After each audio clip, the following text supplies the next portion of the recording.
आइए जानते हैं कि सदर आसिफ अली जरदारी इतने बड़े फ्यूडल लॉर्ड होकर भी कराची सदर में सिनेमा क्यों चलाते थे। आसिफ अली जरदारी के वालिद सरदार हाकिम अली जरदारी नवाब शाह के बहुत बड़े जिम्मेदारों में शुमार होते थे। 1800 एकड़ जमीन और हजारों ऊंटों के काफिले उनकी ताकत की इलामत थे। ये सिर्फ दौलत ही नहीं बल्कि इजाशी और आजाद जिंदगी का विरसा भी था जो आसिफ को मिला। और यही वजह थी कि कराची की पार्टी कल्चर में नौजवान आसिफ सबके मरकज़े निगाह हुआ करते थे। पोलो उनका जुनून था और उनकी टीम का नाम था जरदारी 4।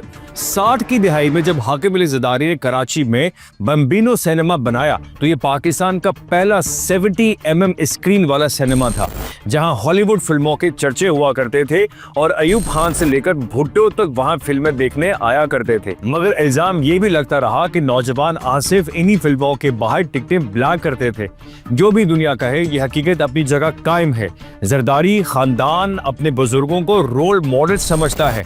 यही वजह है कि बख्तावर भुट्टो ने अपने बेटे का नाम भी अपने दादा की निस्बत से मीर हाकिम चौधरी रखा ताकि खानदान का विरसा हमेशा जिंदा रहे।